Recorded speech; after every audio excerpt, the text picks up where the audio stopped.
времена были суровые. Продали абсолютно все права на веб. В индустрии же глобально есть много проблем. Художника легко обидеть, а разработчика игр еще проще обидеть. Отдельный респект модераторам. Да, флешбеки. Вьетнамский синдром, да. Это тяжело.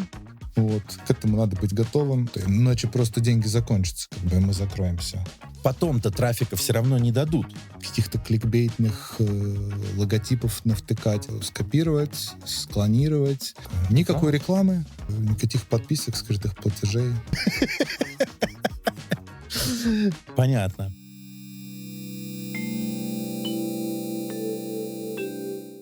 Всем привет, дорогие друзья, уважаемые разработчики прекрасных игр.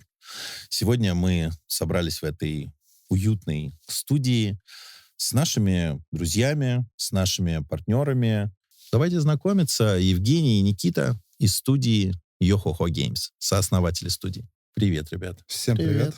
Привет, Никита. Привет. Рад вас снова видеть, особенно по такому классному поводу. Сразу мне вспоминается наш разговор с вами в Турции и встреча, которая у нас была, когда вы еще сомневались, вообще есть ли смысл какой-то выкладывать игры на веб. И вот сегодня, по прошествию уже довольно продолжительного времени, наверное, год прошел примерно. Почти год, с того момента, прошлым летом это было, ваш хит уже стоит на платформе, и мы видим, что, в общем, очень хорошо себя показывает. Расскажите, пожалуйста, какие у вас вообще впечатления от взаимодействия с вебом, и оправдались ли ваши ожидания от сотрудничества с игровой платформой Яндекса? Начну с того, что мы играми уже не первый год занимаемся. Я лично 15 лет, в студии Yohoho Games 7 лет исполняется этим летом. И начинал я с флеш-игр, потом мы перешли на мобилки где-то лет 7-8 назад. И сейчас буквально полгода как на вебе, на Яндекс.Играх. Мы про веб слышали давно, на самом деле. То есть это уже этой технологии не первый год. Но когда занялись мобильными играми, отошли от флеша, то есть флеш-технология постепенно где-то ближе к 2020 году и в конце 2020 года полностью закрылась, мы как-то переключились на мобильный рынок. То есть этот рынок, он был многообещающим, он очень развивался, был на хайпе. Мы им вплотную занялись, и мы немножко подзабыли про вообще этот рынок флеш-игр, веб-игр. На самом деле у нас было очень много примеров ребят с классными играми, с классными франшизами, типа Red Bull, да, с многомиллионной аудиторией, которые лет 10 назад продали абсолютно все права на веб, бессрочно, насовсем, за какой-то фиксированный прайс. И сейчас очень жалеют. Слава богу, мы этой ошибки не сделали. И то есть у нас была такая возможность сделать игру на веб. Единственное, что изначально игра Red Bull, конкретно Red Bull 4, наша самая популярная игра в франшизе, она была сделана на старом движке, на Кокос. И мы ее с течением времени переписали на Unity. Когда была возможность сделать WebGL-версию на Яндекс.Игры, мы этой возможностью воспользовались, у нас не ушло много времени, решили попробовать, на самом деле, да, с вашей подачи, в этом плане спасибо. Иногда требуется какой-то такой мотивационный, скажем пинок, да. Не жалеем, думаю, расскажем про результаты в течение подкаста. Конечно. Расскажите, пожалуйста, процесс портирования. Вы говорите, что очень быстро у вас произошел. Насколько важна оптимизация вообще для веба? Потому что сегодня на движках же появилось довольно много решений, которые помогают быстрее выгрузиться на веб. Но разработчики часто не уделяют достаточное время оптимизации. Они проверяют, например, на каких-то современных устройствах, видят, что игра запускается и перформит хорошо, а все, что касается какой-то более дешевой линейки или, например, устаревшего андроида, они туда, в общем, особо не смотрят. Им кажется, что порт сделан качественно. А на деле, когда игра вступает уже в контакт с большой группой аудитории, очень многие испытывают проблемы со скоростью загрузки, с тем, как в целом вообще игра перформит в игровом процессе. И в итоге отказываются, да, в итоге просто не могут в нее играть. Вот поделитесь своим опытом по портированию. Ну, на самом деле, да. В вебе это особенная, наверное, проблема. Единственный такой краеугольный камень, наверное. Вот, потому что с оптимизацией надо заморочиться. То есть, типа, сделать ее хорошо для того, чтобы как можно больше устройств охватить. А веб в целом охватывает вообще огромное количество устройств, в том числе и Яндекс, да, то есть телевизоры, мобильные устройства, компьютеры, вот, и для всего этого надо посмотреть, потестировать все, как на каких разных устройствах это работает, чтобы игроки, ну, не чувствовали там ущемленными себя в том Мгм. числе. Ну, Вот, и мы в целом, да, у нас, то есть, типа, на нашего проекта около месяца портирование это заняло. серьезно. Но это грязное время. Это не, то есть, типа, не ровно месяц, там, вот этим занимался один человек, то есть, вот, но это с мобилы, да, то есть у нас разница в весе на мобильных устройствах около 130 мегабайт игра весит, Мгм. на вебе сейчас около 30 мегабайт всего. То есть Мгм. мы сжали все максимально для того, чтобы игрокам было комфортно играть.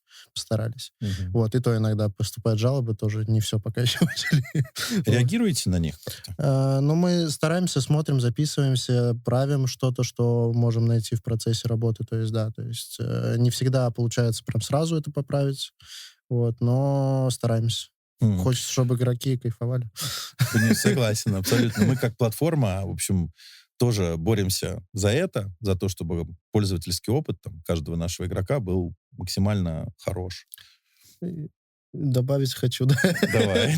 Да, касательно как раз платформы непосредственно Яндекс, отдельный респект модераторам, которые там, то есть, типа, отбирают проекты, потому что фидбэк, который получаешь, то есть мы работаем с мобильным рынком, да, большей степени сейчас, вот, и там мы сами выполняем весь QA полноценный, да, то есть нам надо самим все это провести работу, вот, либо нашим партнерам, там, издателям, то есть сейчас платформа Яндекс представляет для нас как издатель, которая полностью покрывает вот это направление, и очень качественно, как нам кажется. То есть, типа, Спасибо большое. да, это круто. Ребятам будет приятно, Да. безусловно, это Я хотел бы услышать. добавить, Никита, еще вот в плане платформы. На самом деле, еще лет, наверное, 7-8 назад очень был большой интерес к HTML5 играм. Мгм.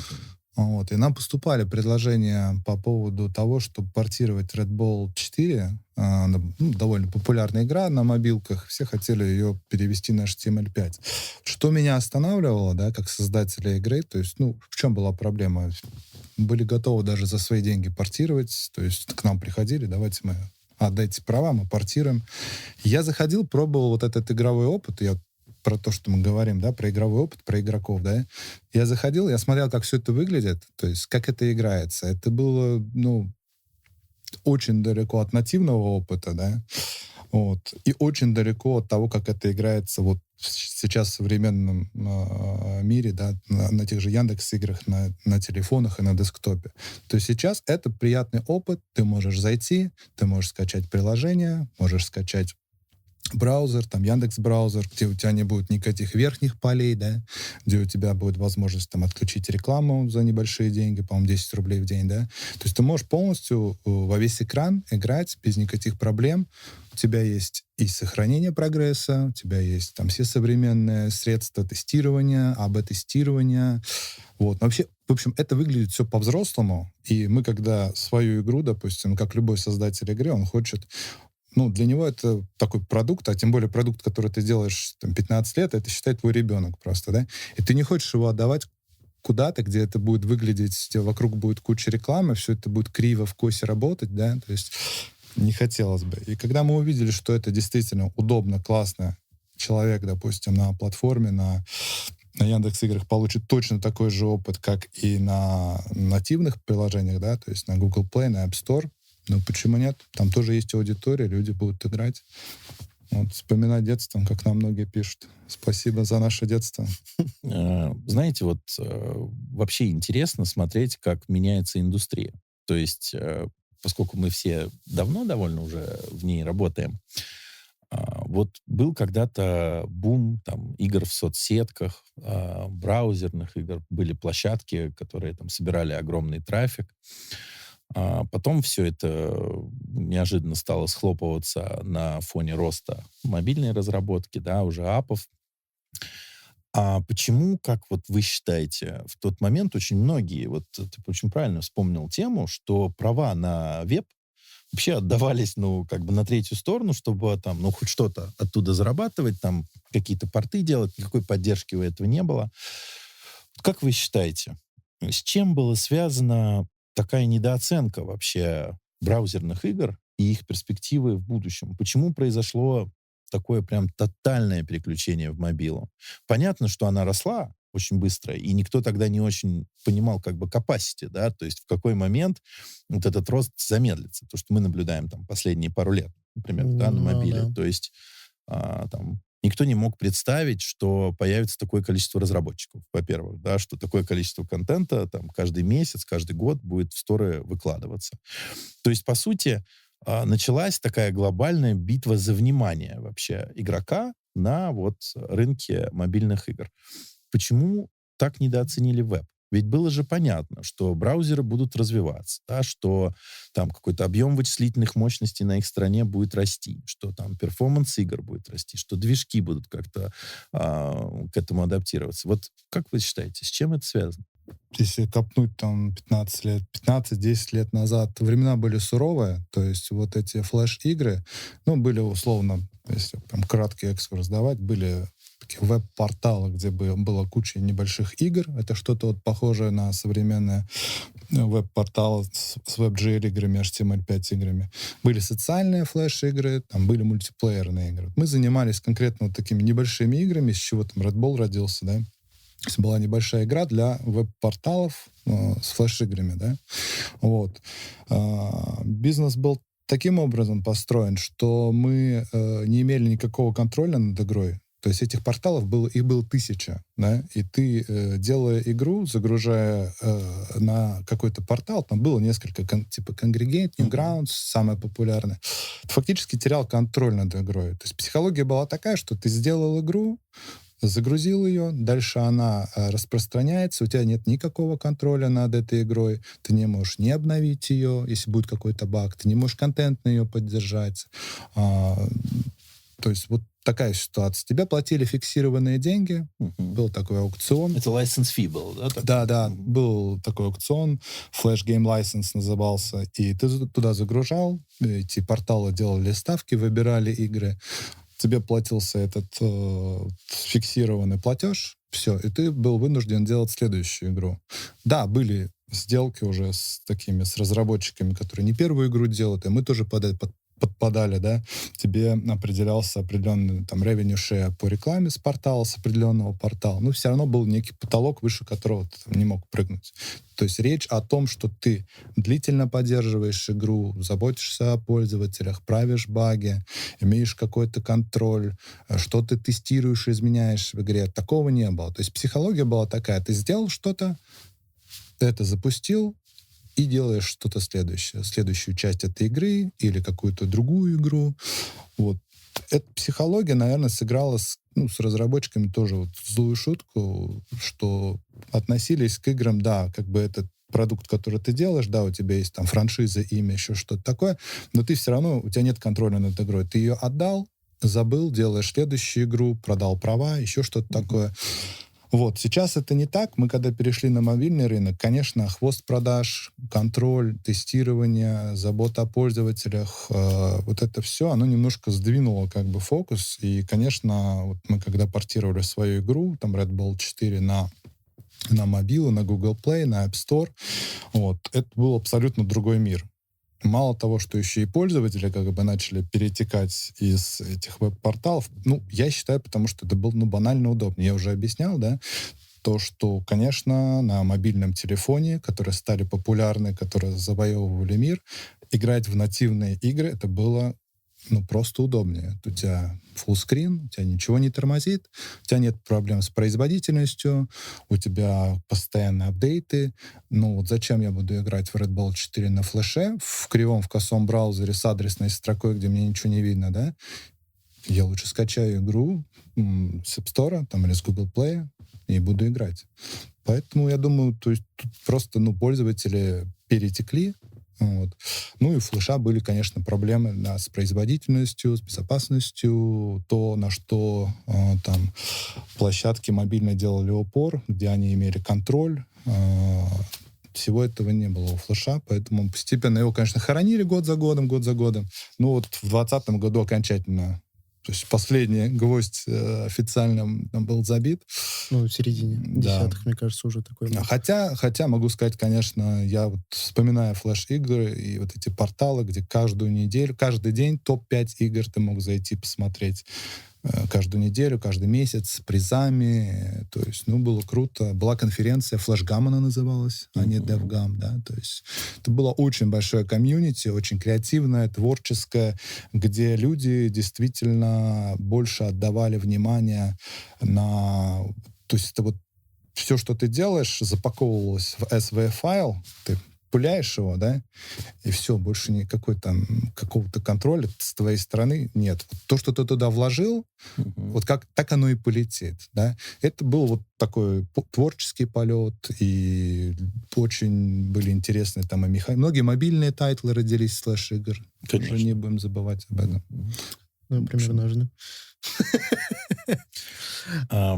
Вот если сейчас посмотреть на контент, который есть на вебе, то становится понятно, что помимо там привычных таких instant games, там уже очень большое количество, например, есть мидкора, да, есть сетевые шутаны с большим количеством контента, с внутриигровыми платежами, с социализацией.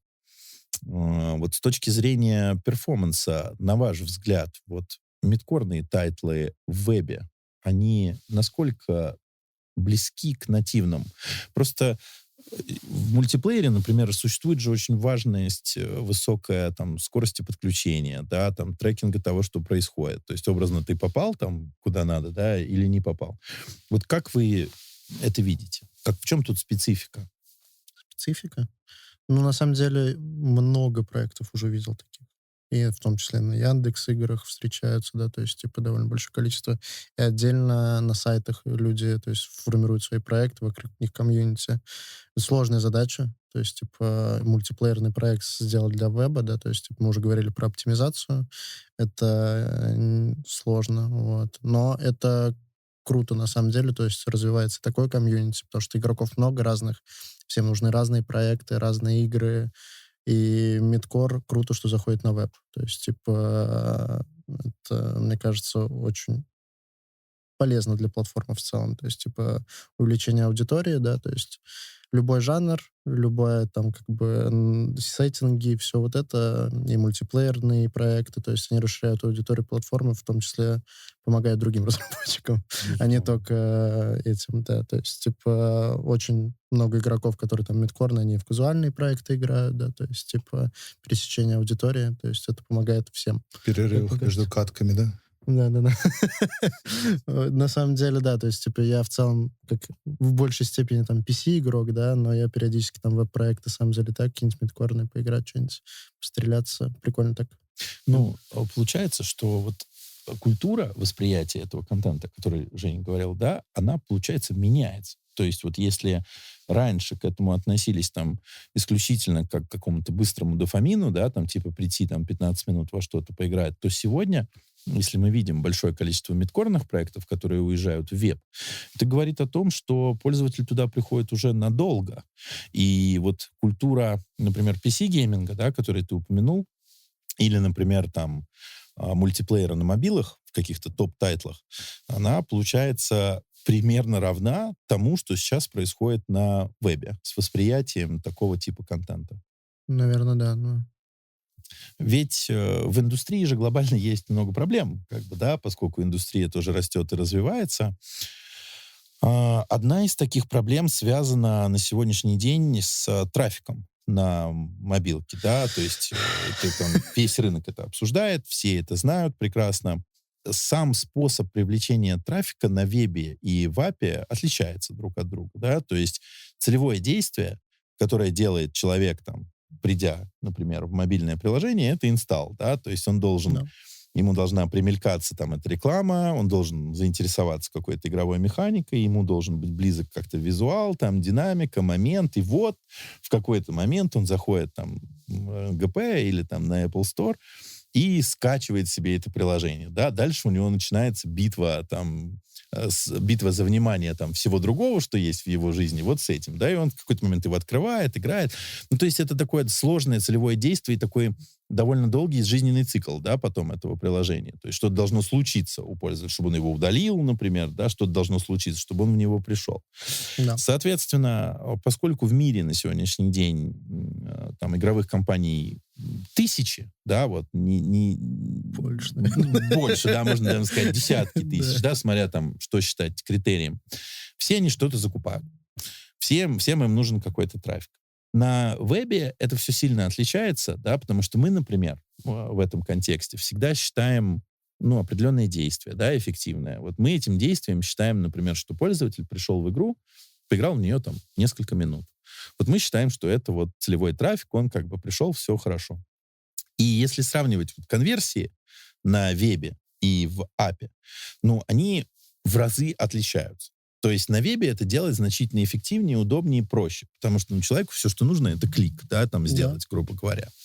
Но при этом ап, он для человека представляет большую ценность, потому что это было более разумное действие с его стороны. Он принял решение скачать себе приложение. И он потом дольше с этим живет. С вебом это, ну, проще, да, он в один клик пришел, поиграл, сразу понял, нравится ему это или не нравится. Вот как вы думаете, вот культура привлечения трафика, да, в эти игры, поведение пользователей, насколько сильно в вебе и в апе отличается? Вот на примере даже Red Bull, например, если посмотреть. Ну, мы на мобильном рынке уже больше 10 лет. Вот. И мы застали еще времена, когда можно было просто выложить игру, и она обрастала органическим трафиком. То есть доля покупного трафика там, 10 лет назад, конечно, была там мала. Вот. Сейчас эта ситуация прямо противоположная. То есть сейчас настолько бьются за внимание пользователей на мобильном рынке, что доля покупного трафика, она уже больше, чем доля органического и фичер-трафика с платформ. Ну, по разным жанрам по-разному, да.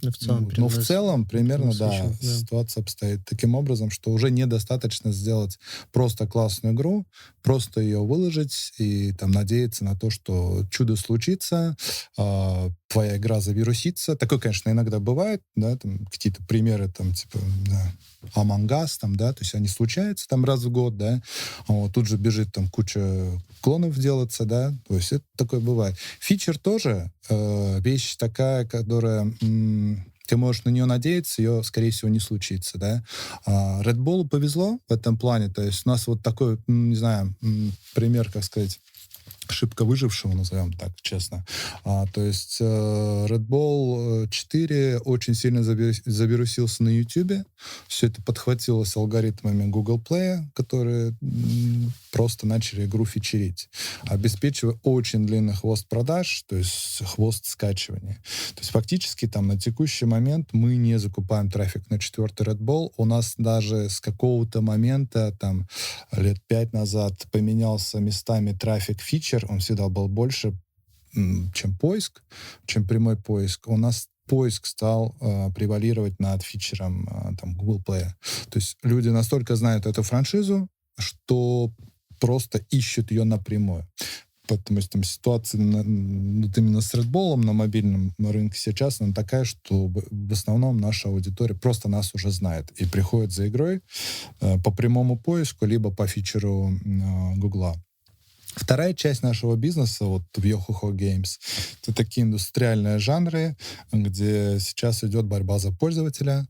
Мы делаем там idle игры, сэндбокс игры, где идет разработка прототипов. То есть у нас команда там 15 человек, мы разрабатываем прототипы, итерационно все это тестируем с помощью издателей, вот, в кооперации с ними. Смотрим метрики, то есть вот именно вот эта вот битва за пользователя классически, мы про нее знаем.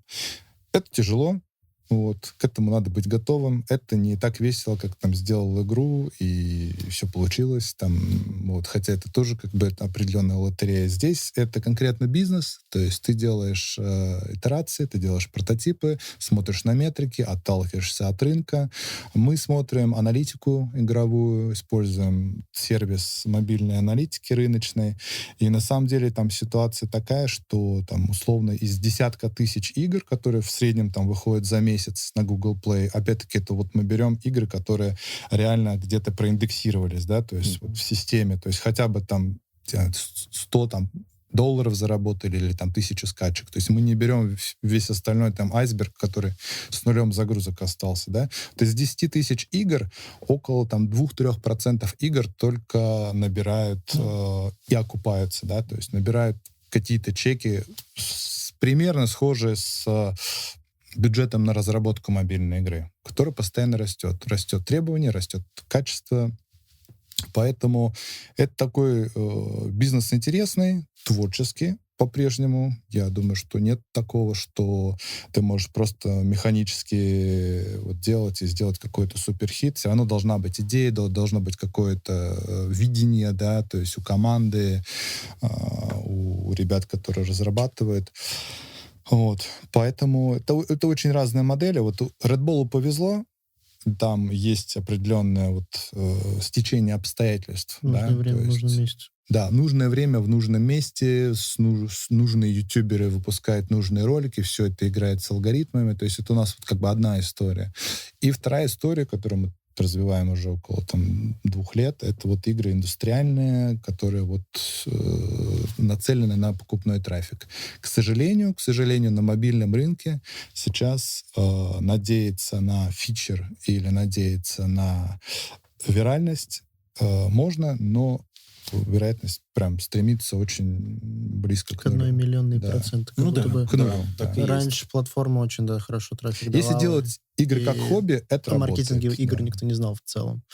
Никто Потом все сильно поменялось. Очень сильно, в один момент. Прям вот так. Да, все так. И при этом еще же появилось какое-то безумное количество экспертизы в этих вопросах. То есть как найти там самый правильный трафик, который лучше всего мэчится. Все лучше всех знают обычно.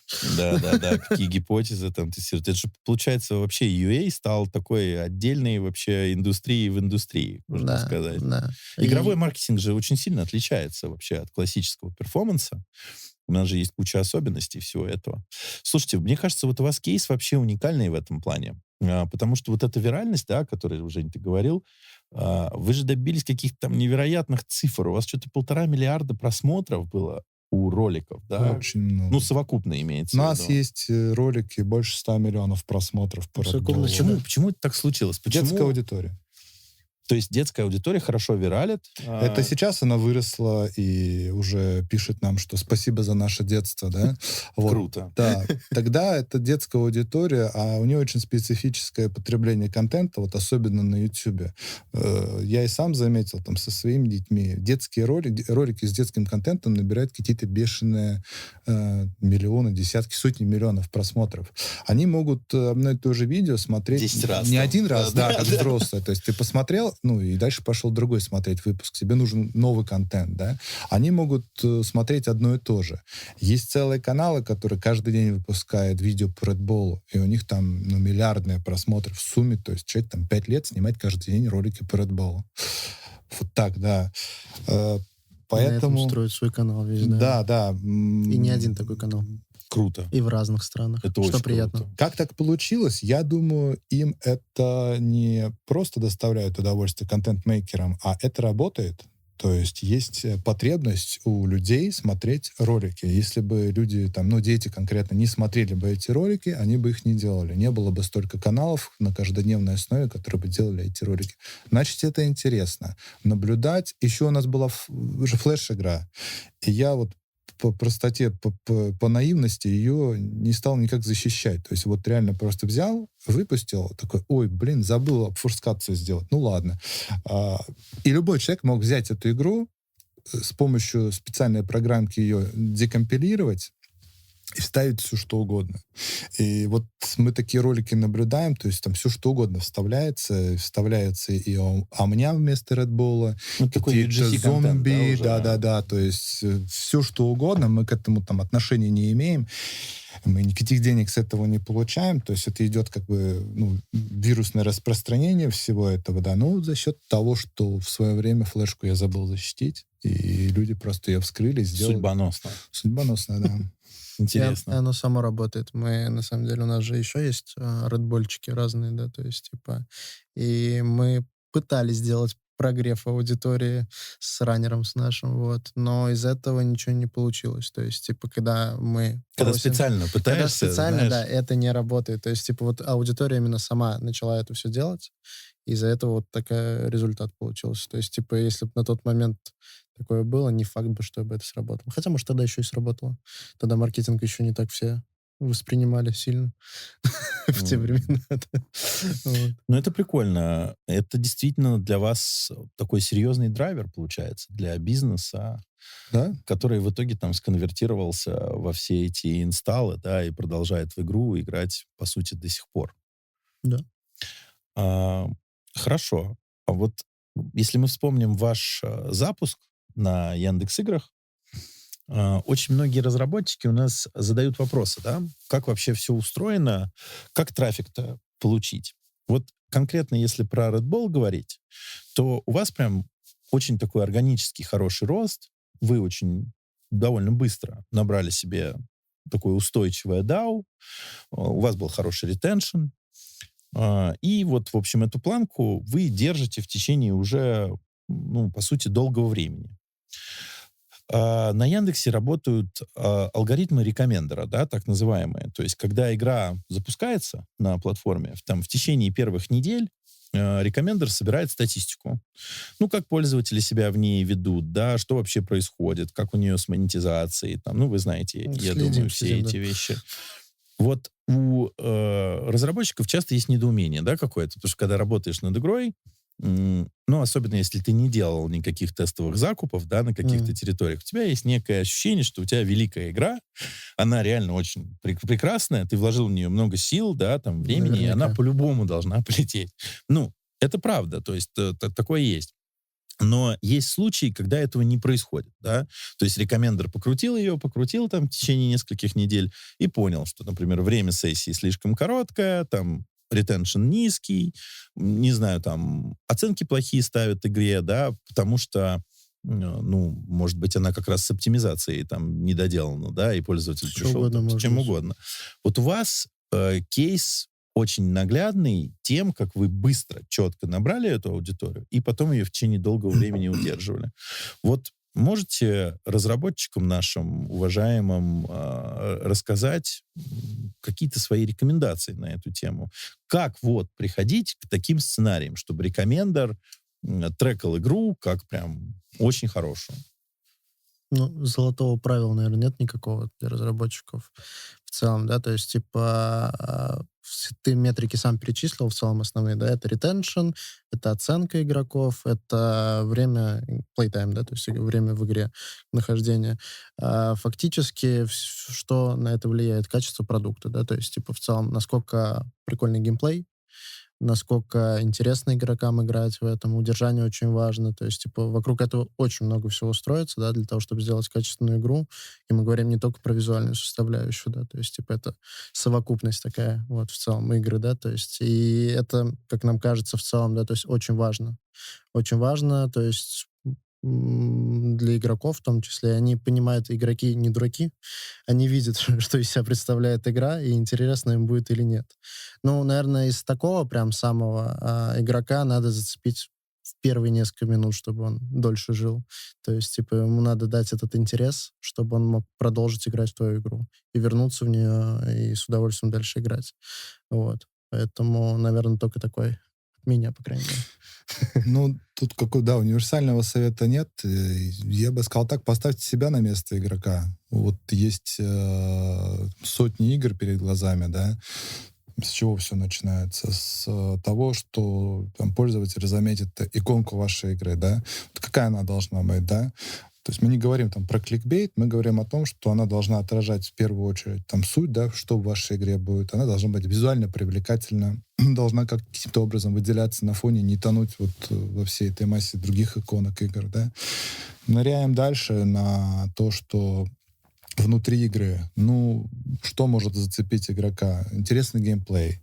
Мне кажется, там, если брать все-таки казуальные игры, там сейчас не такие высокие требования к графике, к арту, то есть не такой дорогой арт выходит по сравнению там, с мобильными играми, да, где планка высоко задрана. Можно взять геймплеем. Интересным геймплеем, не забыть про туториал, не забыть там про оптимизацию, там, какой бы ни был геймплей, если все будет тормозить, все эти усилия могут просто пойти на смарку.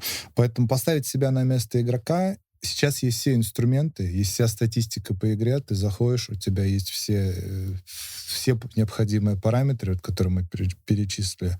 Вот я могу сказать, как раньше было там, вот, с флеш-играми. Ты берешь, загружаешь игру, я буду периодически вот эти около камина разговоры, да, флешбеки. Вьетнамский синдром, да. Я просто, жесть была, да, то есть ты загружаешь игру на вот 2 портала, и дальше там молишься, чтобы оценка была не ниже 3,5. То есть если оценка будет там ниже 3,5, не дай бог она будет ближе к 3, там, да, то все, ты можешь делать следующую игру просто. Ну, вот. То есть она никто ее не возьмет, она не попадет там в дейли подборку, она не попадет там в какую-то подборку на конгрегейте. Вот, и все, она уйдет. С нее никто не возьмет. Тысячи порталов, сотни порталов, никто ее не возьмет. 2-3 портала ее возьмут, и все. На это можно Раньше еще слово аналитика не слышали. Да, аналитика, никакого контроля, но об этом я уже сказал. Если оценка будет выше, там 4 и выше, да, все, это все хорошо, то есть можно дальше идти, то есть это будет хитовая игра, вот, сотни, там, тысячи порталов. Опять-таки никакого контроля. Изменить ты уже ничего не сможешь. В следующей игре ты сможешь сделать какие-то выводы, допустим, да. Здесь сейчас все инструменты взрослого мира, да, при относительно невысокой планке входа, да, все инструменты под рукой. То есть ты можешь смотреть все эти параметры, делать АБ-тесты, делать АС-оптимизацию, то есть оптимизацию там по тексту, по картинкам, по иконкам, выкладывать апдейты, фиксить баги. Смотреть аналитику, все анализировать, как ведут себя пользователи в игре, что очень важно. Кстати. Отличная вещь, то есть. Да. Вот на эту тему, кстати, хотелось бы более подробно поговорить. Вот у нас с вами наш разговор, да, он может быть... Он, во-первых, записывается, да, во-вторых, он может быть полезным для большого количества разработчиков, которые сегодня есть. То есть вот у меня, например, есть племянник, да, которому там 12 лет. Вот он последние 2 года уже вовсю там что-то пилит на Unity и, в общем, там, круто. В разных жанрах. Да, я согласен. То есть вот в нашем детстве, конечно, такого как бы не было. А сегодня есть огромное количество школ, курсов, да, на эту тему.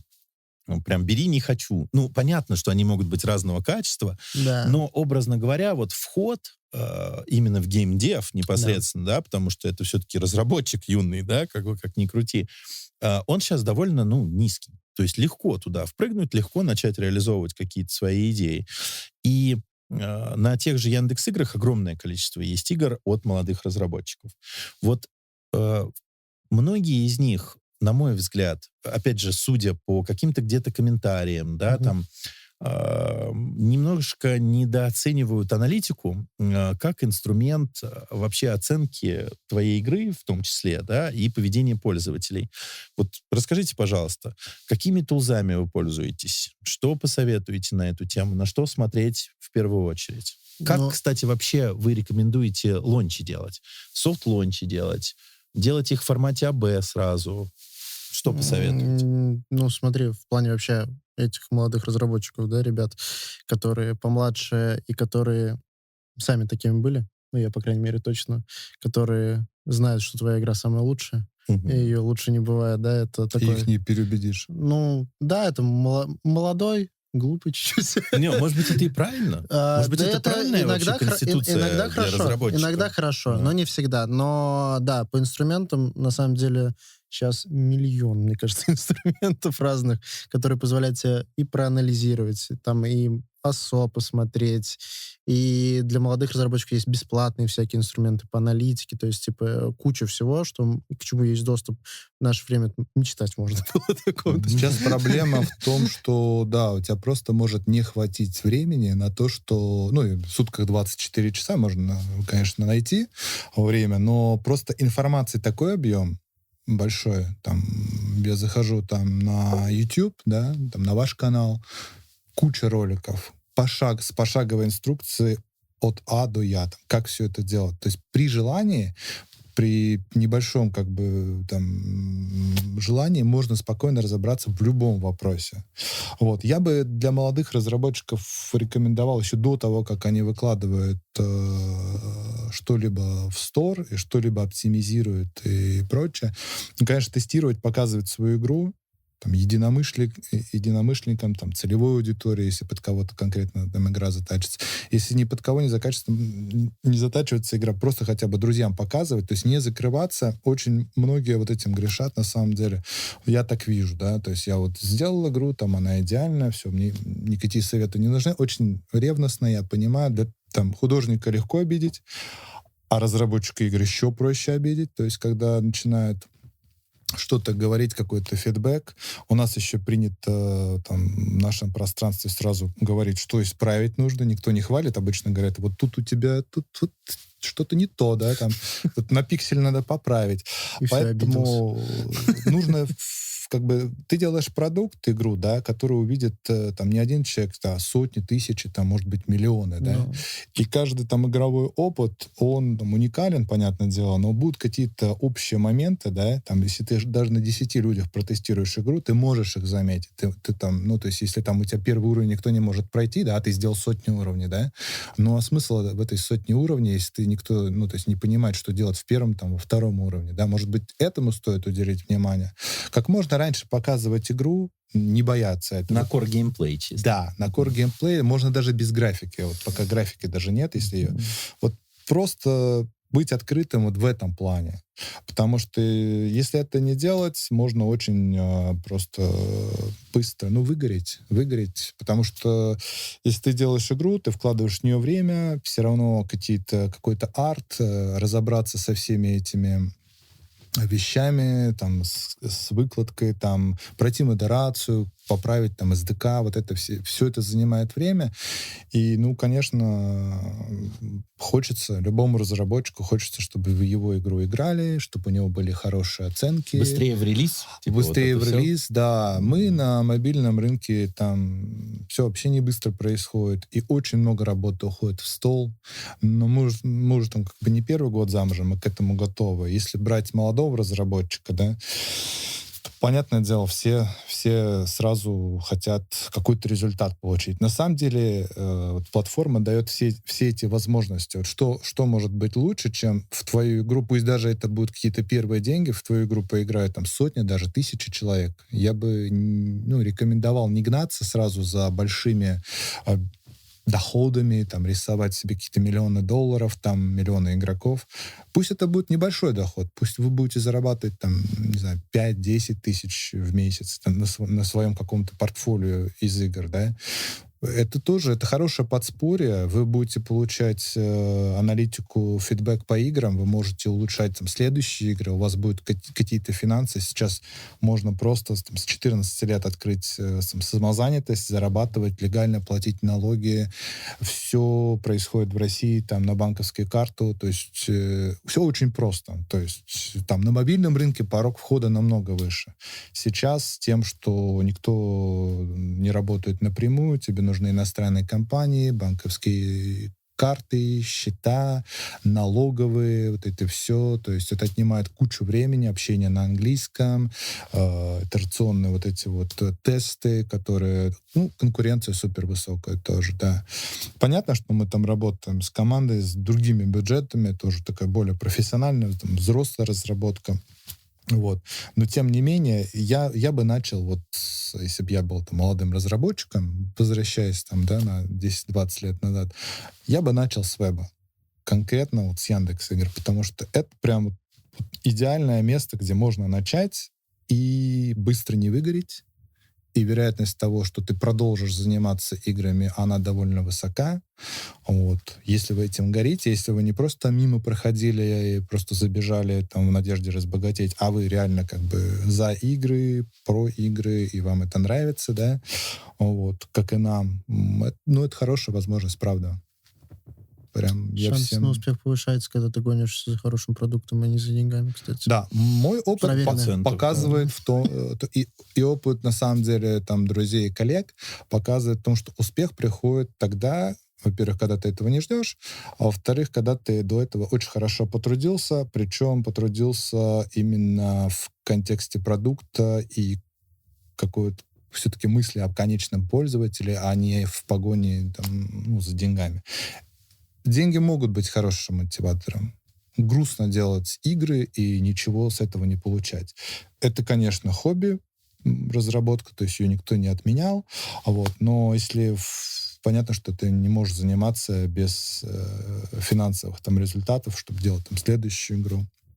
У нас есть примеры, на самом деле, там, из мобильной разработки, когда для того, чтобы сделать хитовую игру, у нас вот бывший сотрудник сделал игру простую, незамысловатую, гиперказуальную игру там, на 200 миллионов загрузок. И вот можно зайти в Store, посмотреть, там, просто смайлики, их там надо соединять там, пальцем, да, что может быть проще, да, и любой человек зайдет, скажет, я сейчас такую же сделаю, да, и заработаю тоже там миллионы загрузок. Только до того, чтобы он сделать эту игру, он сделал там сотни прототипов за полгода, да, и уже там последняя, знаешь, попыткой там ты сбираешься, и вот последняя игра, последняя там идея там оказалась там успешной, да, то есть за любым хитовым продуктом, который ты заходишь в Store и видишь там он в топах с миллионами загрузок, во-первых, 9999 игр, которые не взлетели, а во-вторых, еще там сотни игр, которые этот разработчик сделал, чтобы понять, прийти там к этой игре, да, то есть к этой идее. Поэтому терпение всем молодым разработчикам, вкладывайтесь в все-таки продукты. Хочется видеть вот не какую-то погоню за быстрой какой-то прибылью, за тем, чтобы что-то скопировать, что-то склонировать, куда-то все это навыкладывать, каких-то кликбейтных логотипов навтыкать. А хочется, чтобы ваш путь, он все-таки к чему-то шел, как-то вот вверх там, и к чему-то большему, к каким-то более интересным механикам, к более там продвинутой графике. Потому что, заходя на Яндекс.Игры, вы же тоже хотите видеть не какие-то там кликалки, пукалки, что-то такое. Вы хотите играть во что-то приятное, да, во что-то, что вам будет интересно играть. Да? Вот я захожу, мне хочется провести какие-то 5, 10, 15, там, полчаса, получить удовольствие, да, там, не фильм посмотреть, а поиграть. Поэтому, делайте соответствующие игры, за которые вам не стыдно будет, да. Спасибо, ребят. На самом деле очень правильный, на мой взгляд, месседж для молодых разработчиков, потому что методы сегодня очень разные используются. Я думаю, вы знаете. То есть, например, тезис, то, что с веба начинать вообще идеально. Я вот здесь горячо поддерживаю. Мне кажется, это самый вообще правильный путь подготовить себя там к мобиле, да, в итоге в будущем. Очень многие... есть такой гринд прям, был особенно там где-то полгода назад на Яндекс.Играх, прям большое количество было разработчиков, которые верили в новый трафик. То есть, когда ты игру загрузил первый раз, да, на нее дается какой-то стартовый трафик для того, чтобы эти метрики, собственно, все считать. И, в общем, там конвейеры прям такие строились, что мы каждую неделю, там, каждые 3 дня загружаем новую игру. Причем с тезисом, что потом-то трафика все равно не дадут. То есть такое складывалось ощущение, как будто кто-то должен этого трафика, да, обязательно дать. А дело не в игре, то есть что в нее трафик не приходит, потому что, Женя очень правильно там моменты упоминал, как оформлена игра, да, какие там ассеты используются, как это внимание привлекается, мислит это или нет, да, то есть она может быть там оформлена круто, а в первые 4 секунды игры ты понимаешь, куда ты попал, да, что это совершенно несоизмеримо. То, что вы говорите, это, по сути, вообще другой, иной путь, да, потому что во главу угла вот эти люди, они ставят именно заработок, да? Да. Им нужно вот типа денег быстрее, как бы сейчас, как можно больше. И они находят какой-то, на мой взгляд, ну, неправильный путь в этом, да, то есть они начинают клепать просто там десятки игр, которые ничего в себе, по сути, Клонов. клонов, да, ничего в себе не содержат, и с точки зрения какого-то там долгосрочного эффекта ничего не случится. Вот то, что вы говорите, это принципиально другая вещь, да, это про то, чтобы фокусироваться на проекте. Очень у многих разработчиков есть проблемы с обратной связью, да, то есть мы тоже с вами на этот момент внимание обращали. Тоже мы на это натыкались. На Да, личном опыте. да, но мне кажется, это что это? Это вопрос взросления. Как вы вот это, как вы Опыта, считаете? наверное, в целом, да, то есть, типа, экспертизы какой-то. То есть сейчас, на самом деле, то есть раньше там и Женя уже договорил, то есть, типа, было трудно получить какую-то информацию от игроков. То есть, там, если флеш брать, если там, уже когда социальные сети появились, там, социалки, да, появились игры, там, попроще, наверное, чуть стало, сообщества какие-то начали развиваться. Вот в тот момент, наверное, уже пошло возможность получать какие-то отклики, да, от игроков, то есть, что круто повлияло в целом тоже на индустрию в этом плане. Вот. Но, то есть, надо прислушиваться к игрокам, если у тебя цель не только выложить игру, и поиграть, чтобы ты там один ей довольствовался, что у тебя игра есть, да, где-то на платформе какой-то. Вот, это сейчас вообще не трудно сделать на Ну любую да. платформу в целом. Вот, то как бы цель, если и сделать крутой продукт и заработать, то надо смотреть на игроков в любом случае. То есть, типа, ориентироваться на их отзывы, на их аналитику, которую я уже говорил, да, инструментов дофига, то есть можно использовать что угодно. Ты задавал вопрос там про инструменты АБ, Soft Launch, да. Все это очень мощные инструменты, и они помогают сделать продукт только лучше. Вот, и надо их использовать по максимуму. То есть сейчас очень много инструментов, очень много информации в интернете про все это, да, то есть все можно прочитать. Все это раньше такого не было. То есть, типа, сейчас информацию по геймдеву, по начать разработку кратно проще.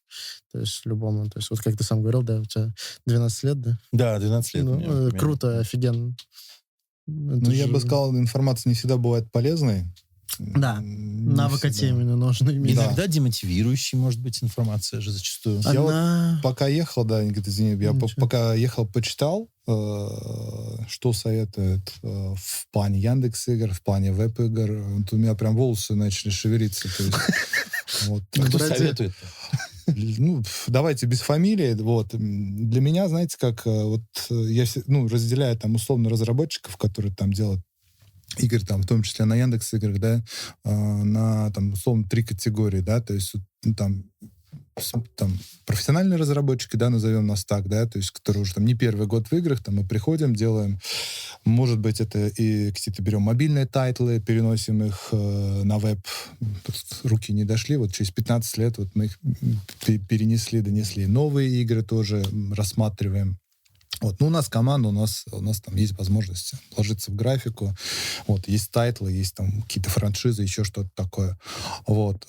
Есть инди-соло-разработчики, которые вот молодые, еще там какие-то минимальные команды, они чему-то учатся, да, вот это самая уязвимая часть. На самом деле, вот мне хотелось бы свой месседж больше к таким людям обратить, да, чтобы они, ну, то, что я сказал, это вот я больше к ним обращаюсь, да, чтобы они не попали в лапы всяких убельцев, дельцов, которые им насоветуют скопировать, склонировать, выложить там десятки игр, еще с них денег возьмут. Быстрый за это. эффект такой. Да, быстрый эффект. Понятно, что на каком-то этапе это работало, да, то есть рынок взрослеет, на самом деле там вот веб-игры, они развиваются, ну, по классическому сценарию, да, когда, ну, там и в Стиме это было, да, когда и на мобильном рынке давным-давно, да, когда можно было выложить игру и вот на начальном этапе получить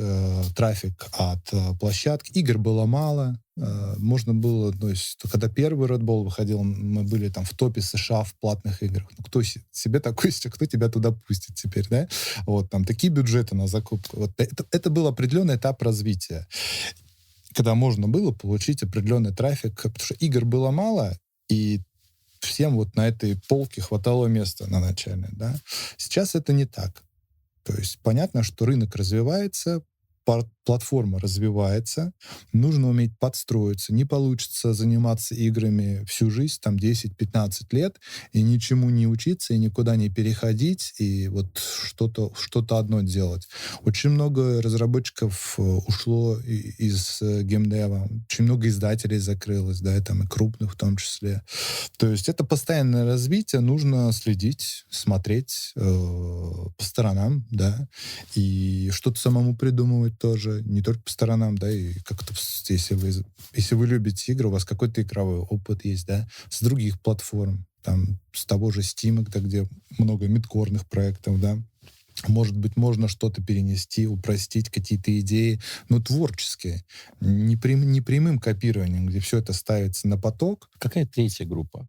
Ты сказал, Вот есть 3 группы. Самое неприятное — это вот дельцы-умельцы, которые, то есть профессиональные разработчики, молодые разработчики и вот дельцы-умельцы, которые вот здесь и сейчас схватить, еще и других научить чему-то, да. Затащить в какую-то Затащить, тему. да, в свой какой-то вот такой вот инфобизнес, да.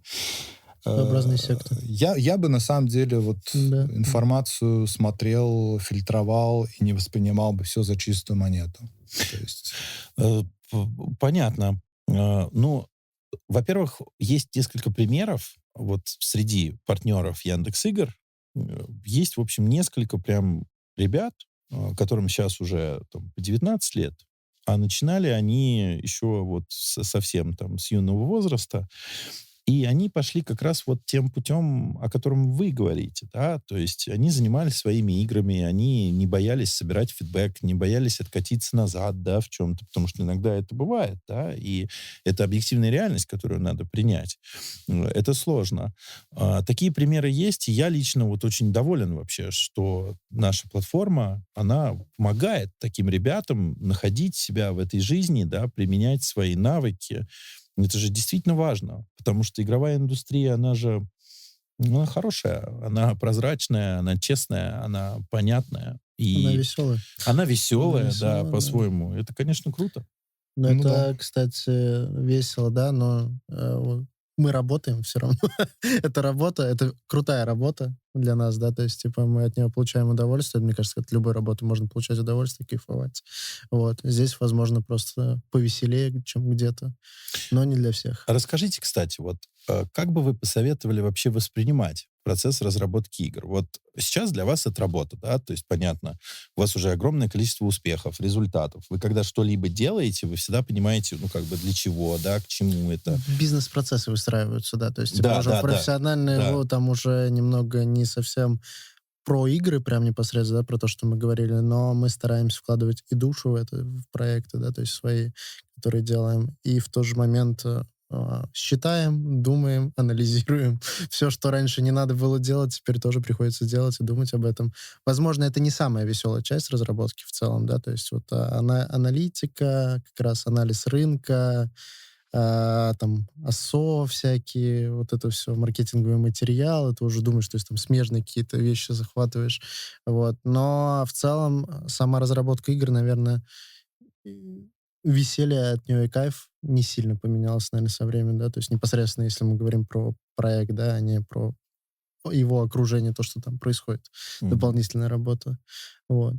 Это все так же весело. Мы делаем игры, мы играем в игры для того, чтобы их делать, и смотрим, да. Ну, я, да, себе не могу представить, чем бы еще другим я бы там хотел заниматься, да. То есть мне неинтересно там работать в какой-то банковской сфере, там еще что-то. То есть я изначально программист по образованию, но мне вот неинтересно было делать там какие-то базы данных, мне интересно было делать вот игры, да.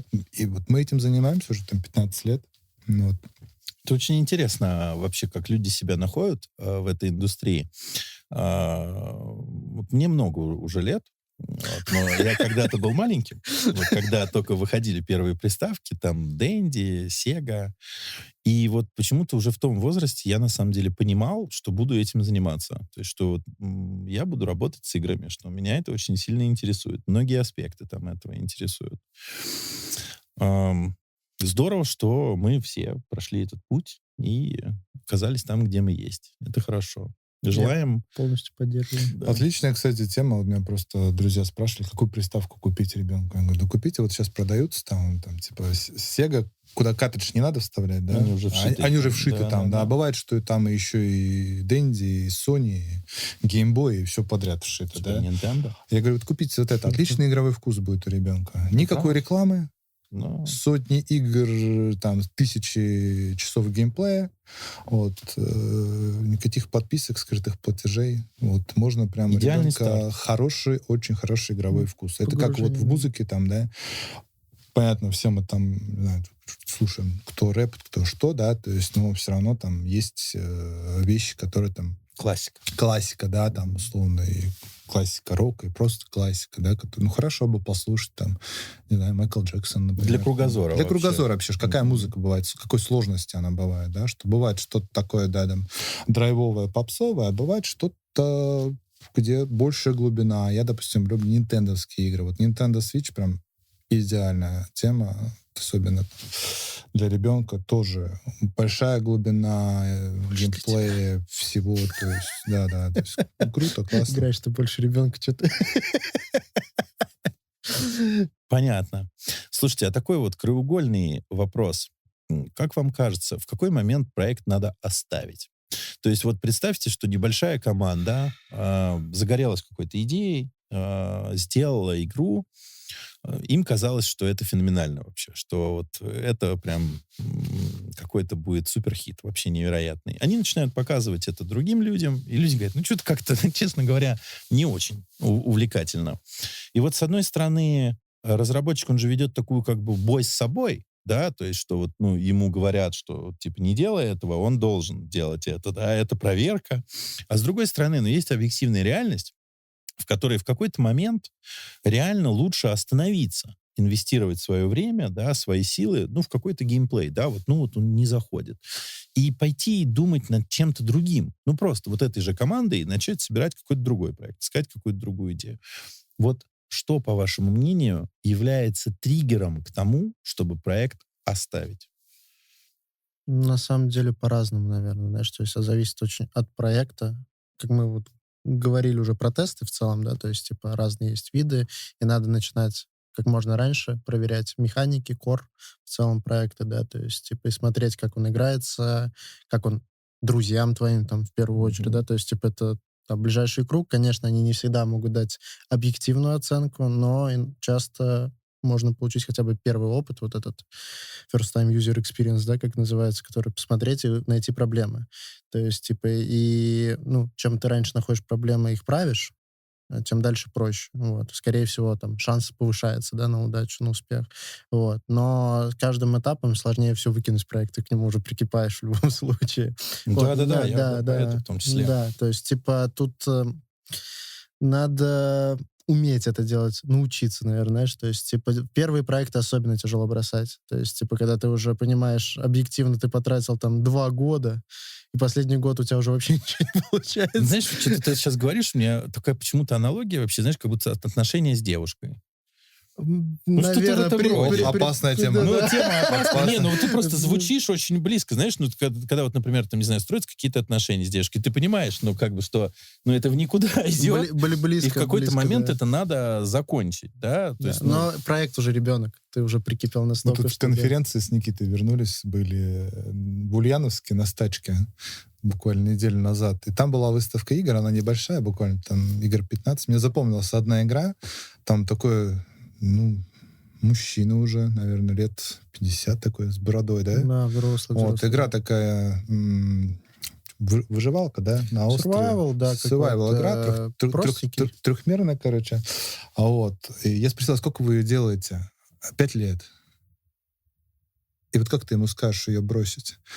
То есть там понятно, что геймплей, я там просто очень быстро пробежал, он говорит, а вы вот здесь вот не прошли, вы тут 10 квестов пропустили, да, а мне никакой подсказки не было, что я пропустил. Я просто бежал там куда-то, да, куда вот по левел-дизайну, да, что-то интересное меня привлекло, да. Он говорит, надо было, то есть туториала никакого нету. А там по роликам, там такая... намного больше контента, чем я там за 10 минут посмотрел. Там его, не знаю, на несколько часов контента, и человек реально вложился. Вот как ты ему скажешь бросить такую игру? И для чего он ее делает?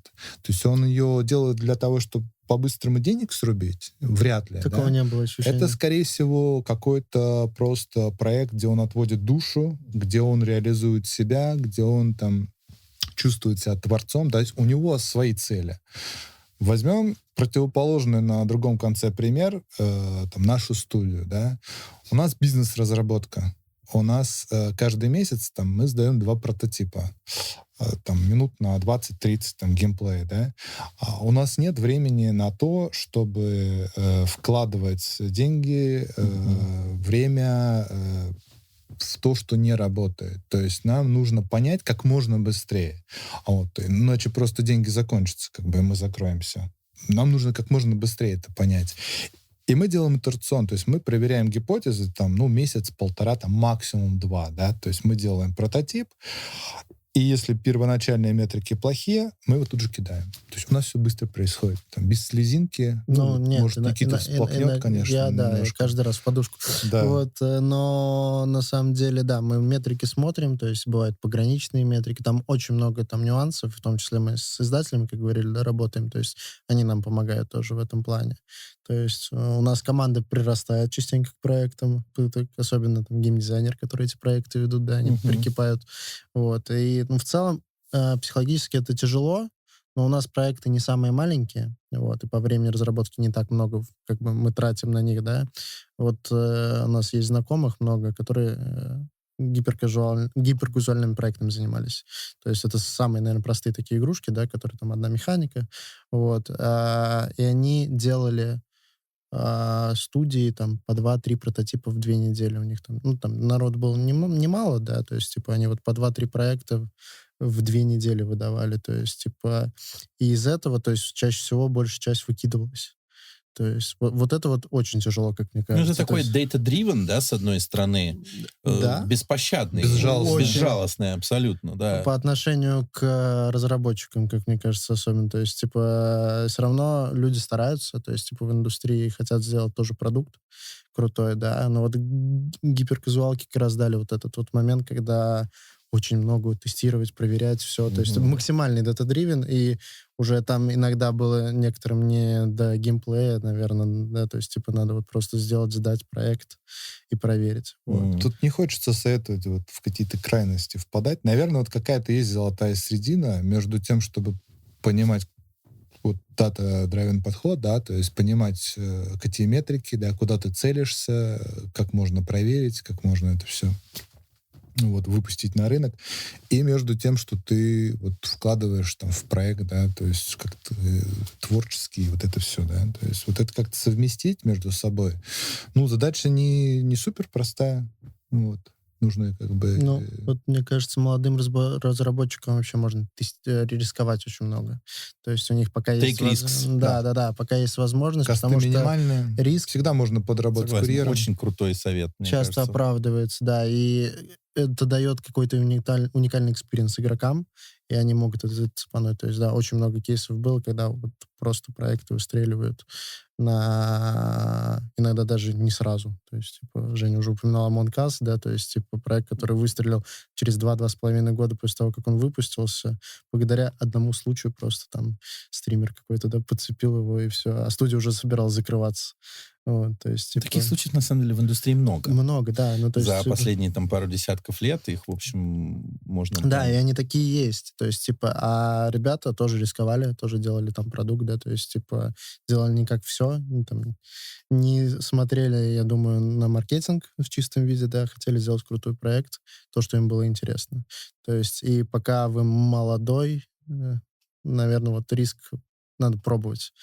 Шанс на успех как будто бы повышается в этом плане. Спасибо вам. Мне кажется, мы очень так комплексно оценили вообще всю эту ситуацию и дали действительно такой содержательный фидбэк, который, наверное, будет полезен для молодежи. Надеюсь. Давайте теперь к старичкам. Вот очень много в последнее время именно кор мобильных разработчиков приходит на Яндекс.Игры. На разных стадиях. То есть кто-то там находится на стадии портирования сейчас, кто-то только принимает решение о том, делать это или нет, да. Это все происходит по всему миру, на самом деле, да, то есть вот многие, опять же, не знают, кто из тех, кто нас будет смотреть, многие не знают, что Яндекс.Игры — это международная платформа. У нас там в районе 20% трафика, который есть к региону СНГ, отношения никакого не имеет. То есть это игроки из других стран, других регионов, может быть, Европа, может быть, Азия, все что угодно, да. И мы, как платформа, очень вообще хотим расти в международном сегменте. Вопрос заключается в том, какие бы вы дали им на эту тему рекомендации, на что нужно уделить внимание особое, чем веб отличается от мобилы для них. И еще такой к вам сразу здесь тему такую закину. Вот гиперкэш в свое время очень сильно набрал обороты. И, на мой взгляд, как раз именно с этой стороны пошло очень большое влияние на закупку бюджетов, да, потому что топовые паблишеры, если посмотреть там международные, их очень много именно гиперкэш в портфолио игр, куда они заливают там миллионы долларов бюджетов на привлечение трафика. А ЛТВ у гиперкэша как бы не очень высокая, да, то есть если брать там сравнение мидкора с гиперкэшем, ну там в десятки раз может отличаться, да. Ну, и стоимость производства немножечко разная. Стоимость производства другая, да, то есть, ну, там, юнит-экономика, скажем, да, Да. отличается. То есть, там, гиперкэш, на мой взгляд, как раз ключевой такой импакт дал в стоимость привлечения трафика вообще в целом в UA, да, потому что закупали до хрена, там, и так далее, и так далее. Перенасытили рынок. Перенасытили рынок, Да. да, тестировали прототипы, там, и вот это все, там, просто тьма была всего этого. И вот верно ли утверждение, что на сегодняшний день веб-игры, игры в браузерах, по сути, для мобильного разработчика стали полноценным дополнительным источником выручки, трафика. Как бы вы оценили перспективу Вместе этой темы? скажем. Да. Ну, 100%. это абсолютно так. Не так давно на веб-играх, вот на Яндекс.Играх сколько, около полугода. Вот, и у нас запущена одна игра, летом мы запускаем вторую, раннер. У вас, кстати, мало раннеров, в Да, отличие от да, мобилок, это да, то правда. есть конкуренция минимальная, хотим посмотреть, попробовать. Вот. В нашей статье дохода веб сейчас занимает там процентов 15-20, что я считаю очень круто. вполне круто, значительно. Вот, поэтому Хороший пассивный доход. я бы профессиональным разработчикам советовал быстрее бежать, портировать и делать. Я думал, Если вы не успели продать права, в свое время есть какие-то старые тайтлы, и даже если это какие-то тайтлы, которые на мобиле не взлетели по причине просто высокой конкуренции, да, то есть вот мы, допустим, у нас в портфолио там десяток игр, которые классные, хорошие, играбельные, в некоторых там по 8 часов геймплея, да, то есть и они не взлетели просто поскольку там вот конкуренция настолько высокая, что, ну, там, условно, взлетает там 2-3% на какой-то нише игр. Да, на самом деле, да, где-то когда- мы не прошли там по CPI, где-то по плейтайму не прошли. Что-то одно опускаешь, и Где-то все, да. какой-то параметр не проходит, да, можно не попасть, да. Вот.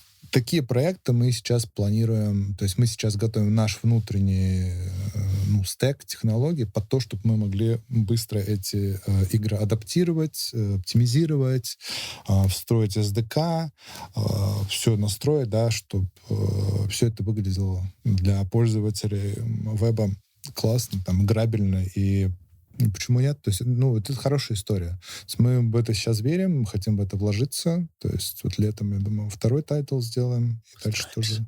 Да. Там, конечно, да, вопросы у нас раннер, там мы об этом не думали, когда его делали. А вот есть проблемы с размером билда, то есть нужно все это ужимать, нужно все это, чтобы пользователь не ждал минуту там загрузки, да, то есть там немножко другие правила. Ну, надеемся, что Постараемся, да, что у нас все получится. Контента много. Сделаем. Супер. Ну, мне очень приятно, на самом деле, это слышать. И вообще нам, как там, мне, моей команде, да, кто занимается как раз работой с партнерами, всегда success-кейсы — это круто. То есть, когда вот все начинается с того, что разработчик задает тебе вопрос типа «Веб?»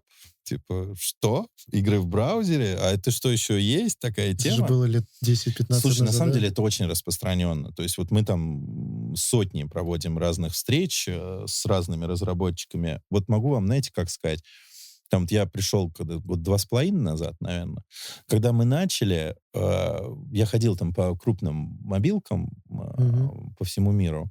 Они вообще не понимали, как бы, о чем речь. То есть там ребята просто на огненном поезде летят к успеху в мобила. Вот, а тут ты приходишь, какой-то веб, какие-то браузеры, какие-то порты надо делать, какие-то, вот, кстати, очень правильно сказал, имиджевые риски есть, да, потому что, ну, когда игра хорошая, хорошо известна на мобиле, и она на вебе должна перформить нормально, иначе это для нее, там, имиджевый риск. Что-то поддерживать надо, команду выделять, какое-то оперирование там у вас еще на вебе, что, Да, серьезно? да. Что... То есть вот было вот так. Спустя, там, 1,5 года работы, причем, как бы, какие бы мы там не были молодцы, как бы мы ни ходили там и что-то не рассказывали, если бы не было success-кейсов, это все равно бы, ну, не случилось, да, то есть, ну людям да, было бы понятно наверняка. там. А тут удалось сделать довольно большое количество этих success-кейсов именно с разработчиками, которые в сторону веб вообще не смотрели, не знали, что он жив, не думали.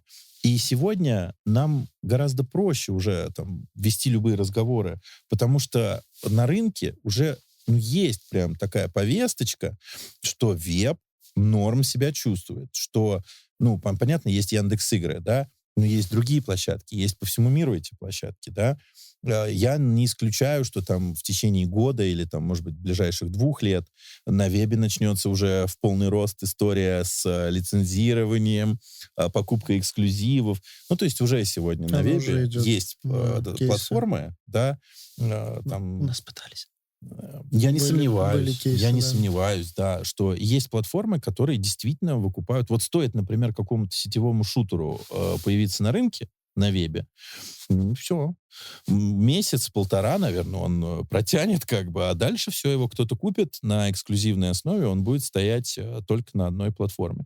Ну, то есть веб, на самом деле, он, на ваш взгляд, вот, кстати, он повторит вообще вот всю ту структуру бизнеса, которая есть на мобиле?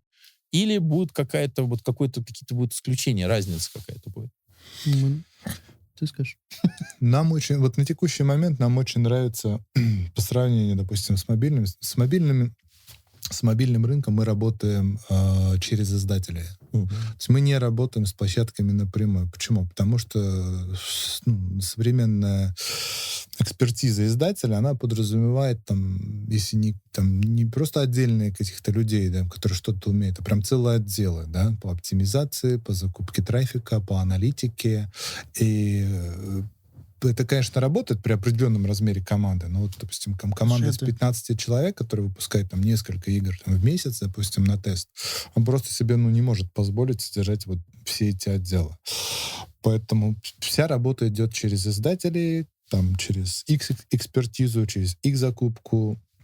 Вот это все. То есть у нас команда чисто занимается разработкой. Вот. Что касается, допустим, вот текущего состояния веба, мы сейчас напрямую работаем с площадками, да, то есть в частности там с Яндекс.Играми мы работаем напрямую, мы получаем там и аналитику напрямую, и по закупке трафика напрямую, и по любой помощи по техническим, даже QA за нас делают.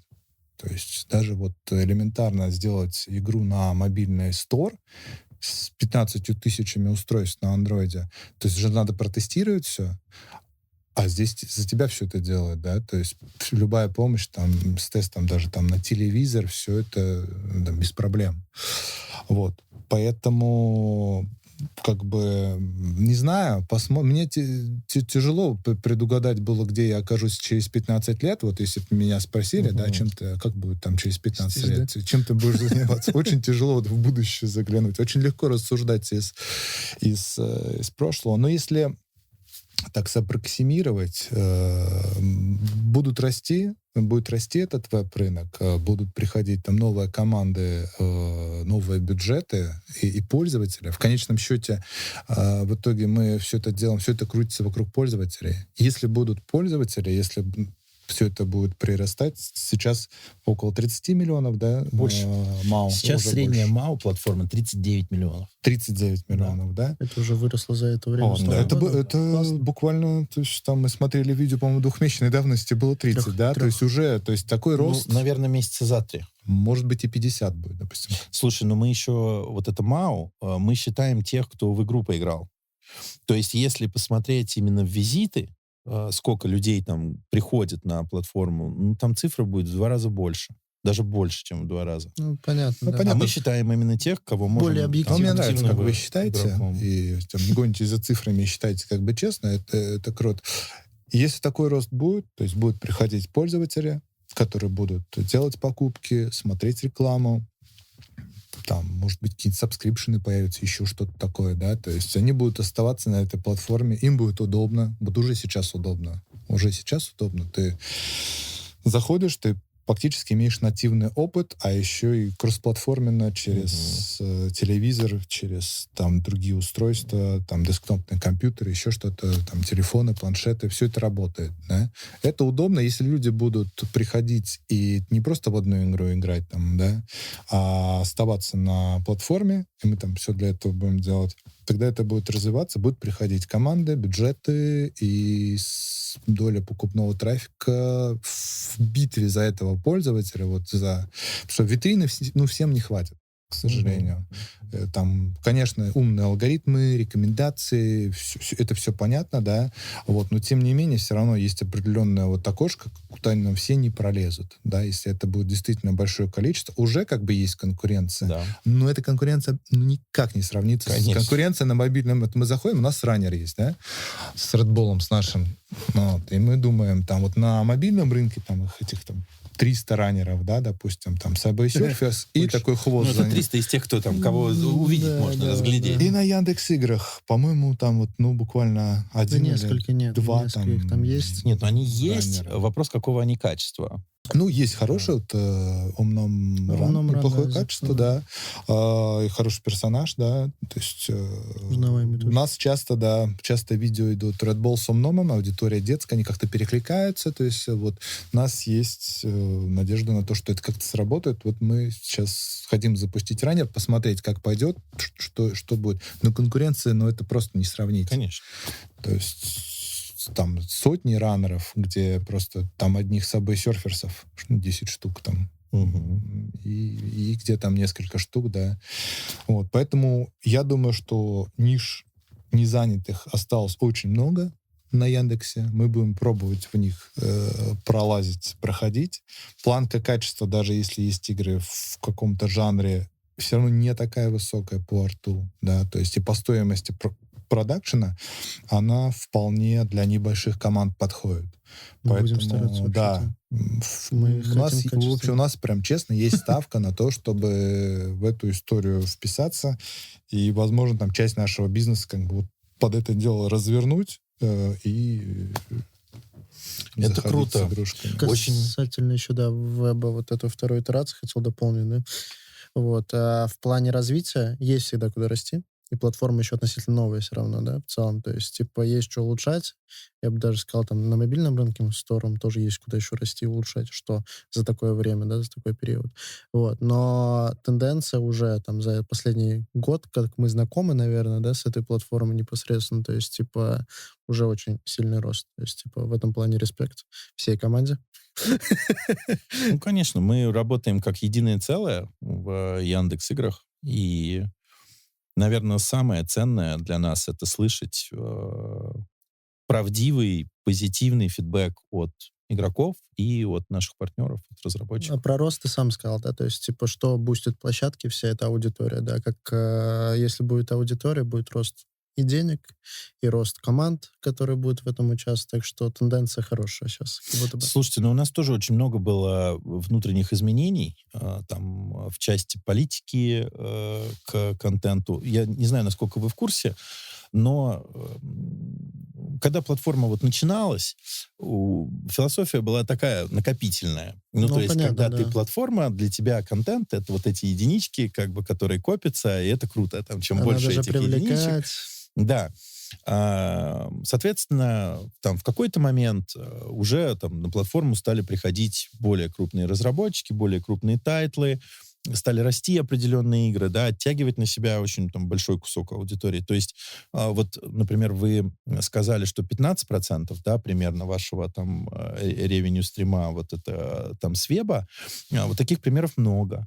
То есть есть прям много мобильных разработчиков, которые зарабатывают с веба прям очень ощутимые деньги, которые являются там частью ощутимой их там кэшфлоу всего, да. Это очень круто, но это во многом заставляет эволюционировать и как бы философию самой платформы. И до какого-то момента мы вот копили там игры, да, и ничего не снимали. Там это было сложно. То есть я вот, например, когда пришел в Яндекс, да, у меня там один из первых был вопросов, а зачем вот это нам нужно? Надо, Ну, да, то есть, всё. это там около нулевой какой-то трафик, да, нету ответов там на обращение суппорта и там все такое. Ну, вот зачем? И философия была, что нет, Мертвые души копили. это классно, типа, это вот у нас была такая игра. Сейчас вот, если вы заметили, там подход в этом кардинально поменялся. То есть с платформы удалили такое количество контента за последнее время, мертвого контента, там, супер низкопопулярного контента, запрещенного всякого, да, потому что поменялись правила И модерации. мы в этом тоже, ребят, поучаствовали. Да? С авторскими правами. Ну да, Да, это, тоже. кстати, нормальная тоже тема, нормальная процедура для Да, нас. тоже кейс. Да. И вот, на мой взгляд, платформа сейчас стала выглядеть приятнее. То есть вот мне, если как пользователю взять, да, там, с точки зрения того, что мне ML-ка подсовывает, рекомендует, вот текущая сборка, она значительно приятнее. 100%. Вот 100%. То есть, типа, для пользователей точно приятнее стало. То есть, честно, ну, по ощущениям, раньше было больше трэш-контента. Конечно, еще. То есть, это 100% да, так и то есть. есть, и многие выдавали возможности, они брали количеством, а не качеством. То есть сейчас вот виден уже перевес в сторону качества тоже продуктов, да, все равно. То есть, типа, и модерация отсматривает на какие-то вещи.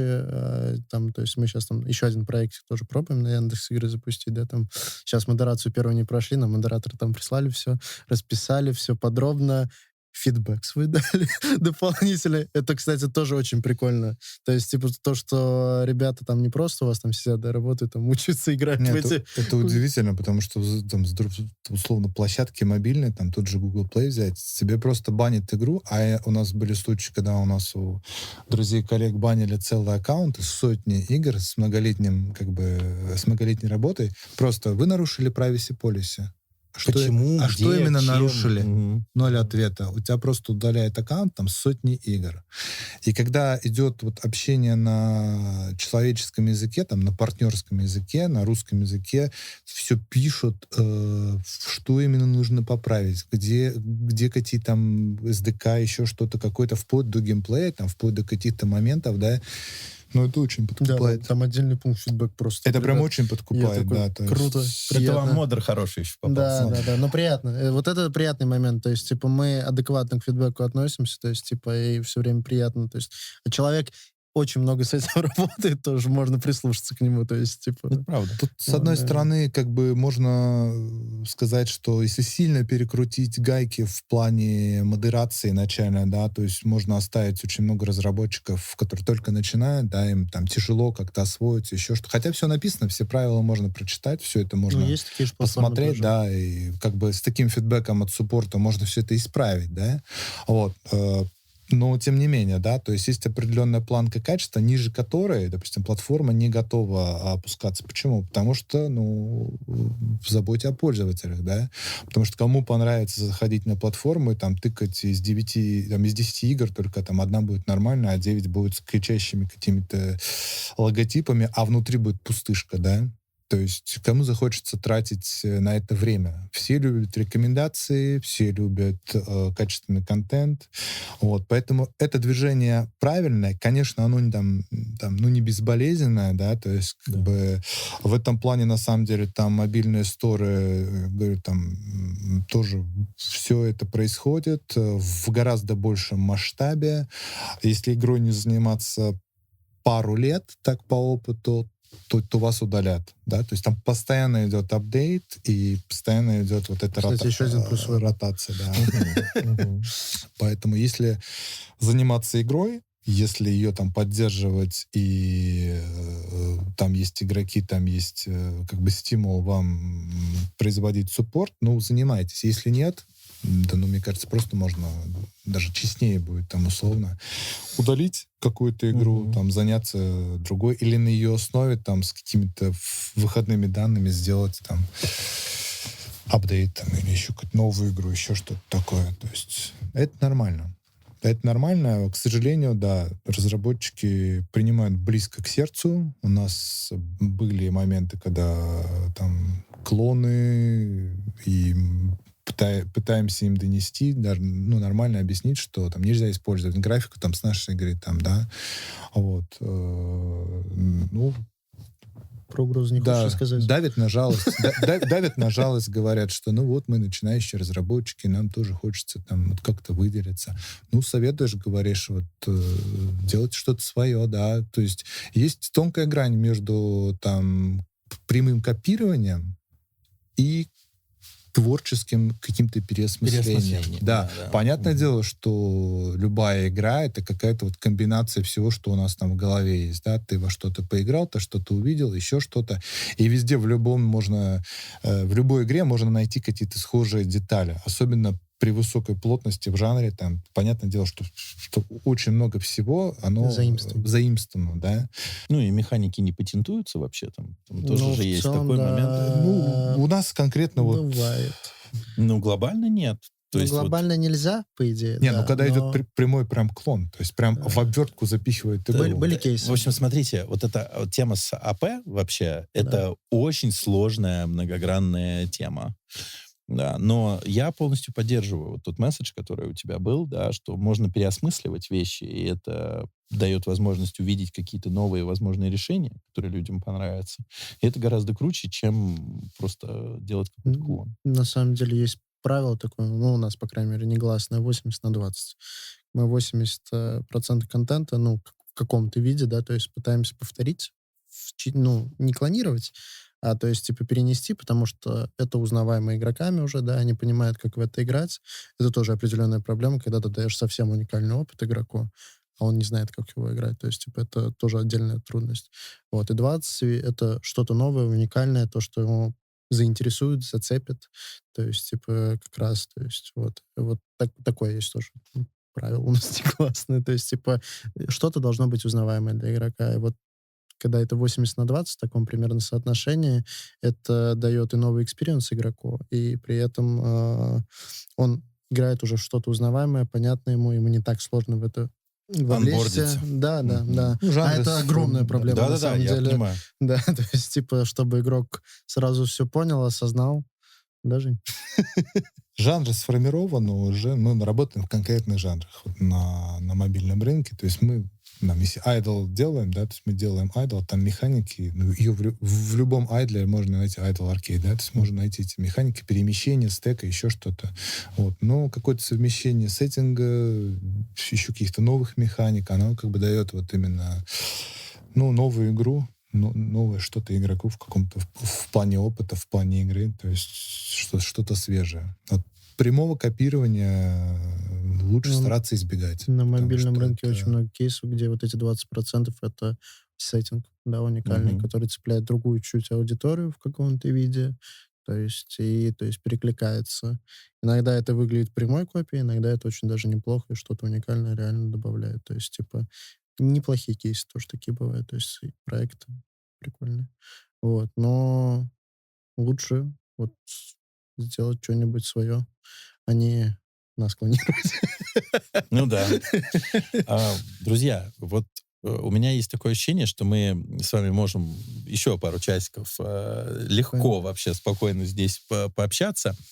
Но хотелось бы, чтобы наш выпуск, он все-таки не занимал такое большое продолжительное время. Я вас хочу поблагодарить за совместную работу. Очень приятно, что мы с вами пришли к этому моменту, что все хорошо, у вас прекрасная игра запустилась, прекрасно себя чувствует. Мы рады, что у вас есть перспективы того, чтобы еще приносить игры на платформу. Вспоминаю нашу веселую встречу в Турции, когда мы с вами пили шампанское и как раз общались на тему веба. Вообще, стоит, не стоит, какие у этого перспективы. Очень круто, что мы сейчас с вами встретились уже при других обстоятельствах. Вот, надеюсь, что в будущем нас ждут встречи в таком же приятном, позитивном ключе. Хочу вас предложить вам обратиться к игрокам в Red Bull и что-то им сказать, потому что на платформе у нас их, в общем, очень много. Нас просят костюмы добавить. Мы сейчас очень постараемся все это оптимизировать. Да, опять-таки. Вот, надо будет там с анимациями поработать немножко. Хотим костюмы добавить. У нас есть, на самом деле, вот уже Red Bull сколько, 10 лет на мобилах, да, и 4-му Red Bull. У нас есть там одна часть, эпизод, да, мы хотим ее выпустить. Не знаем, на какой платформе это в первую очередь произойдет там. Или одновременно как-то, или там на вебе, или на мобилках. Вот. В общем, есть у нас, скажем так, уникальный контент. Сюрприз. Вот, хотим его игрокам дать. Возможно, в этом году, вот, возможно, там в следующем. Ну, в общем, ждите, проходите пока те уровни, которые есть, побеждайте боссов, вот, вспоминайте детство. Нам очень много пишут, что вот играл в детстве, и вот сейчас опять там, увидел игру, да, там вспомнил, спасибо там. Вот, ну, приятно, в общем, ждите там наш следующий тайтл, вот Red Bull Super Run, это раннер, да, с Red Bull, тоже выйдет, я думаю, в этом году. Вот. Спасибо, что играете. Без игроков мы как бы... что бы мы делали, да? То есть мы делаем игры для того, чтобы люди играли, для того, чтобы они, в общем, получали удовольствие, там, делали покупки, смотрели рекламу, это все нормально, да? Когда есть качественная такая вот win-win ситуация, где мы даем что-то, и нам что-то дают. То есть это вот... Это такой симбиоз. Поэтому мы так много внимания, в общем, уделяем своим продуктам. Не хотим участвовать ни в каких вот таких вот каких-то конвейерах, каких-то фабриках по копированию, по клонированию, по быстрому заработку. Практика показывает, наш опыт, опыт наших коллег, что лучше работать честно, в долгую, на интересы игрока, и это окупится. Вот как-то так. Никит. Ну, я могу сказать спасибо. Благодаря вам мы здесь оказались в целом. Приятно пообщаться было с ребятами, то есть в целом с Никитой, да. Вот, поэтому спасибо большое, что играете. Вот, нам очень приятно, и мы постараемся не подвести дальше вас. Вот, то есть, типа, оправдать ожидания чьи-то, возможно. Вот, постараемся. Супер. Стараемся сделать круто прям, да. Ну что ж, друзья, еще раз спасибо вам большое, что были сегодня нашими гостями. Вот. Будем с удовольствием с вами встречаться и в будущем. Желаем вам успехов во всем, что вы делаете. Спасибо большое, друзья, всем, кто нас сегодня смотрел и слушал. Мы искренне надеемся, что вы смогли для себя подчеркнуть что-то полезное, позитивное. Сегодня у нас в гостях были великолепные, приятнейшие люди из игровой индустрии, из студии Yohoho Games. Евгений, Никита. Играйте в Red Bull 4. Посмотрите, как ребятам удается делать классные игры. Ну и пожелаем сил, пожелаем терпения, потому что многие сегодня темы поднимали как раз, которые касаются молодых разработчиков. Желаем вам всем успехов. Всего вам доброго.